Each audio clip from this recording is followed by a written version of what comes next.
welcome back to the channel. Alright, so you guys will never believe what just happened to me. I'm not even sure how I'm going to tell the story. It's kind of hard to describe it, but what we'll do is we'll go back a little bit. For those of you that watch and follow the Corvette stuff pretty closely, you'll know all this, but this is just to kind of wrap up the whole story. So when General Motors started selling the Z06s, they implemented a retention policy saying that you had to keep the car for 6 months and you couldn't sell it, or you would not get the 500,000 GM bonus points. The warranty would be voided on the car, so the new buyer would not have a warranty on the car.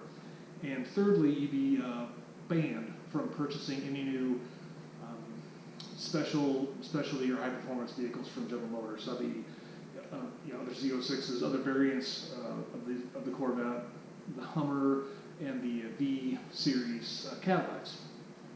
So, and they had, well, so supposedly they're going to have you sign something. We'll get to that later.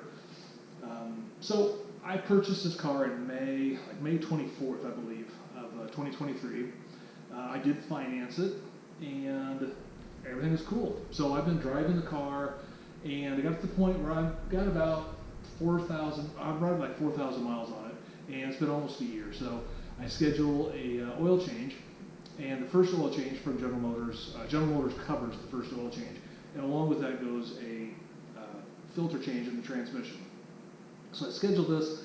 The Chevy dealership here that I purchased this from tell me it's gonna be like a 3 to 4 hour job, so whatever. So I schedule it, and I go down there that day, and I'm there about 40 minutes, right around there, and I'm sitting in the customer lounge, and the service advisor comes out and started asking me some strange questions. He said, where did you buy this car? Did you buy it new? And I said, yeah, I bought the car new. I bought it here. And actually about that time, the salesman I bought the car from came up and he confirmed, said, yeah, he bought it here. So I said, well, what's the problem? And he said, well, he entered in all the information into the GM workbench, service workbench, and in here is, obviously your VIN that shows all of the stuff for PDI, when that was all done, how many miles were on it, et cetera, et cetera. And there's one piece on here that was cause for concern, and it's this, which says warranty block, retention policy violation. Advise customer that warranty claims are blocked, and it's effective on 9/27/2023. So, really cause for concern, obviously, because I've got a brand new car that right now has no warranty, and I'm banned from buying other performance variants or high demand variants of GM cars. So we started looking into it, and he was able to find that there was what GM labels as a change of ownership 24 days after I purchased the car. Still have it. Did not, so one of the things I was adamant about the first 6 months, because I knew of all the horror stories that people had described online, I did not refinance it. Obviously I didn't sell it. I didn't transfer ownership to an LLC or anything like that. I was very cognizant of the 6 month thing because I wanted obviously the warranty, and I wanted the 500,000 bonus points. So I'm sitting here right now, and I've got this, thing, and it has no warranty. I don't know what I'm going to do. They've opened up a case with GM, but it's like I still am just kind of dumbfounded how this. I mean, you think it's obviously a glitch someplace. Somebody did something, but it's weird. Within 24 hours or 24 days of me purchasing this car, that it would that they claim it would have changed ownership. I just don't understand it. So I'm sitting here. So I'm sitting here and I'm looking at this, going, okay, well, we've got to figure out what happened and how this thing got messed up, because I know for a fact that didn't happen.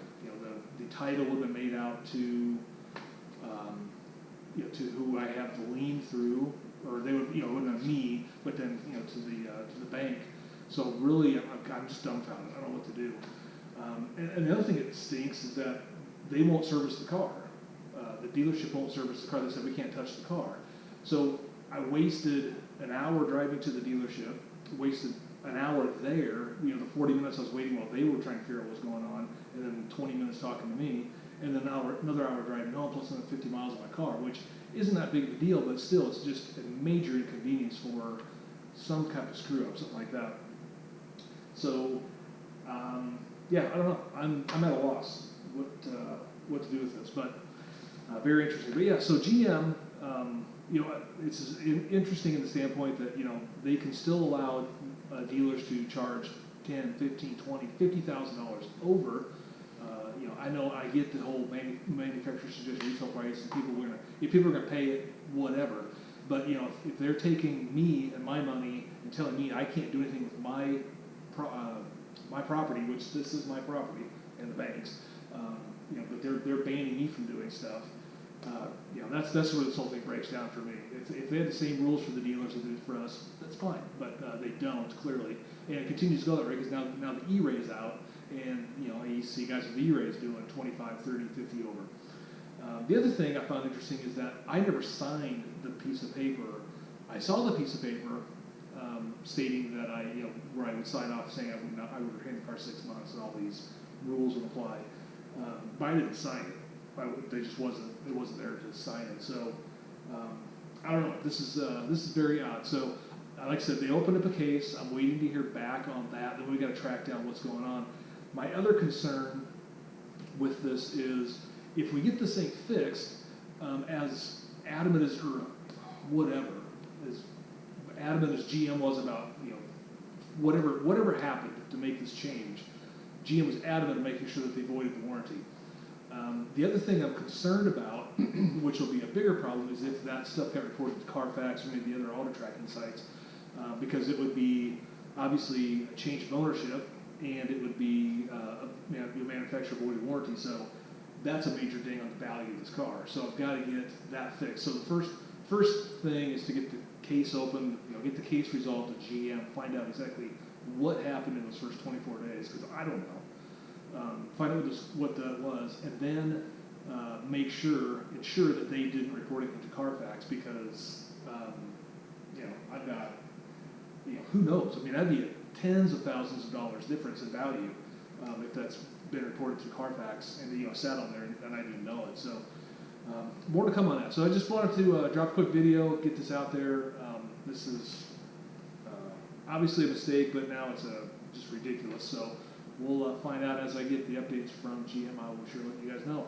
Thanks for watching, and we will see you next time. Thanks, and have a great day.